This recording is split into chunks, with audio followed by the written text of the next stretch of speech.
여러분은 부자가 되고 싶나요? 그럼 돈을 많이 벌어야겠죠? 하지만 이 돈이라는 것이 가지려는 사람에 비해 매우 적게만 있습니다. 그러니까 이 사람들끼리 이 돈을 차지하기 위해서는 경쟁을 해야 합니다.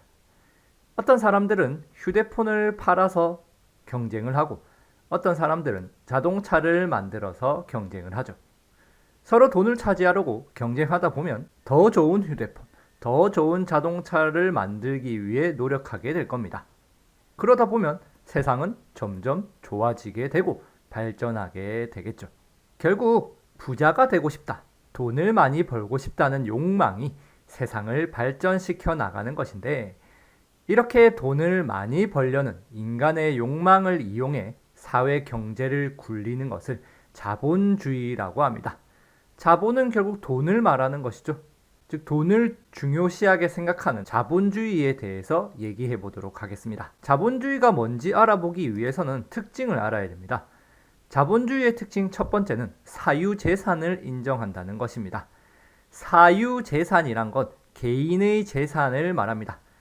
즉 누가 가져갈 수 없는 나만의 재산을 가질 수 있다는 것이 사유재산을 인정한다라는 것이고, 사유재산을 법적으로 보장하는 것이 자본주의죠. 두 번째는 시장경제체제입니다. 시장이라는 것은 물건을 사고 파는 곳을 말하죠. 예를 들어 시장에서 떡볶이가 5,000원에 나왔는데 이걸 사는 사람이 너무 비싸다고 생각했습니다. 그래서 다른 가게에서는 이 떡볶이를 4,000원에 판다면 이 고객은 4,000원으로 가겠죠. 결국 이렇게 되면 떡볶이 가격은 4,000원으로 결정이 되는 것입니다. 이처럼 시장 경제 체제는 가격이 시장에서 경쟁에 의해서 알아서 결정된다고 말하는 것이 자본주의의 특징이죠. 세 번째로 자본주의는 경제활동의 자유를 보장합니다. 내가 무엇을 살지, 얼마에 팔지, 어떻게 돈을 벌 것인지 모두 개인이 결정할 수 있죠. 결국 자본주의란 사유재산을 바탕으로 자유롭게 경제활동을 하는 시장 경제체제라고 보시면 됩니다. 쉽게 말해 내돈내산이 가능하다라고 보시면 되는 것이죠. 이런 자본주의의 역사는 생각보다 오래되진 않았습니다. 자본주의가 어떻게 발전했는지 알아보죠. 16세기에서 18세기 중반까지는 무역을 통해서 금과 은을 많이 모으는 게 최고다 라고 하는 중상주의가 지배적이었습니다. 이 중상주의의 뜻은 상업을 중시하자, 상업을 중요시 여기자고 해서 중상주의인데, 저 먼 바다에 새로운 대륙이 발견되고 신항로가 개척되면서 바다 건너 대륙끼리 물건을 사고 파는 일이 활발해졌습니다.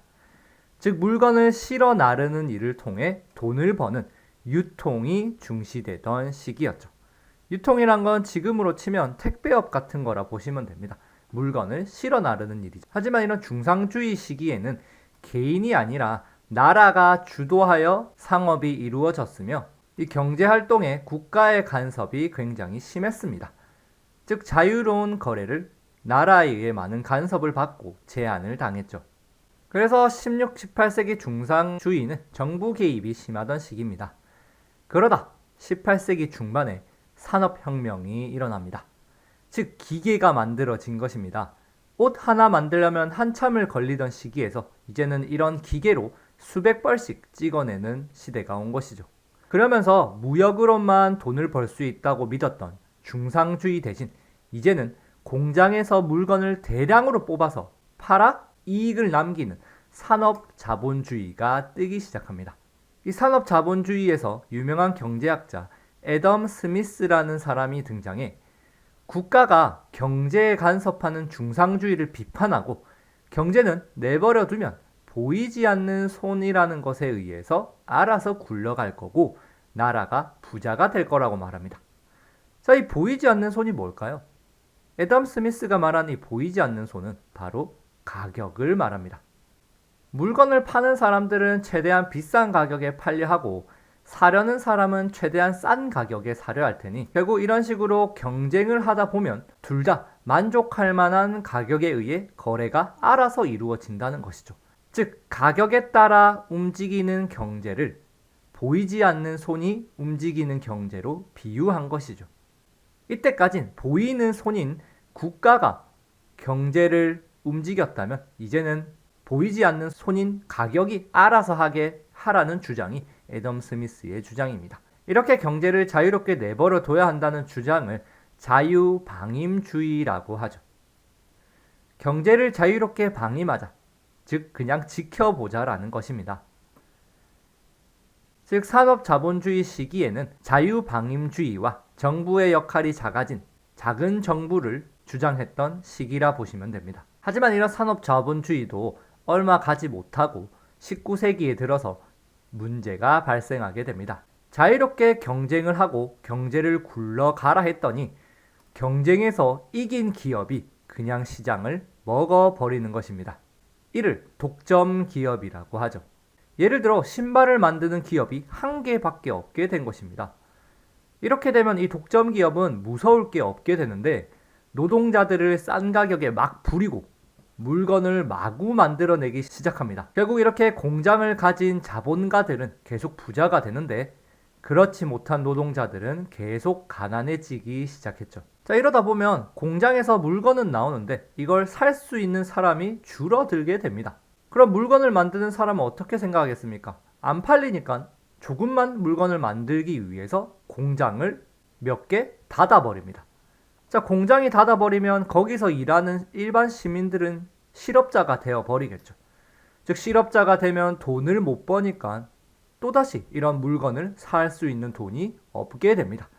그러면서 계속 이런 식으로 악순환이 반복됩니다. 실업자는 계속 늘어나고 경제는 폭삭 내려앉고 20세기에 들어 대공황이 발생하게 됩니다.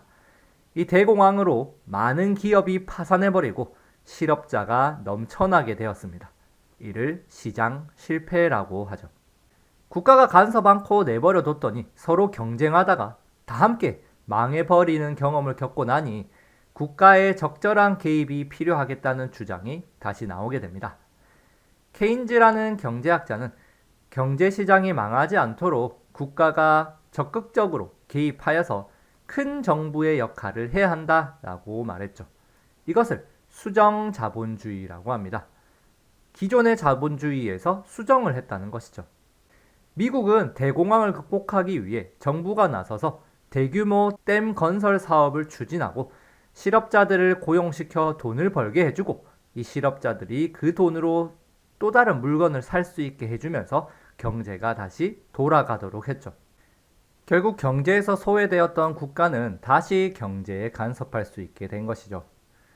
이런 수정자본주의는 경제를 시장에게 맡기는 시장경제체제와 국가가 조정하는 계획경제체제가 혼합된 체제라고 하여 혼합경제체제라고도 합니다. 자유방임주의가 시장 실패를 불러와서 대공황이 일어났고 국가는 다시 경제에 간섭할 수 있게 되었고 큰 정부의 역할을 하게 되었죠. 국가의 개입으로 경제가 안정화된 것 같았습니다.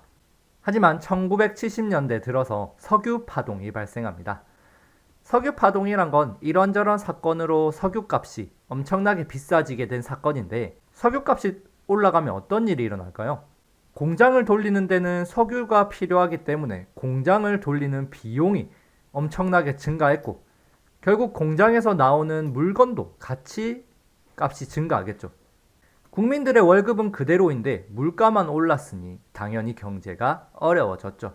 수정자본주의에 의해 국가에게 개입해 이를 해결해 줄 거라 기대했지만 국가는 이를 제대로 대처하지 못하였고 결국 사람들 사이에서는 다시 국가의 역할을 축소시키고 경제를 시장에게 맡겨야 한다는 신자유주의라는 것이 등장하게 됩니다. 신자유주의에서는 국가가 경제보다 복지에 세금을 많이 쓰는 것에 반대하며 과도한 복지를 축소시켜야 한다고 주장했으며 나라에서 운영하는 공기업의 성장이 느리다는 점을 지적해 나라가 아니라 개인에게 운영하게 하도록 민영화하여서 빠르게 성장시키도록 하려 했습니다.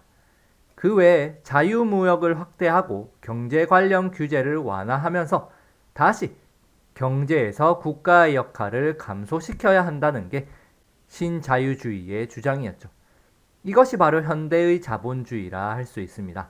결국 자본주의는 국가가 간섭을 했다 안 했다 하면서 상황에 따라 바뀌고 있으며 지금의 신자유주의도 역시 언젠가 변할 수도 있겠죠.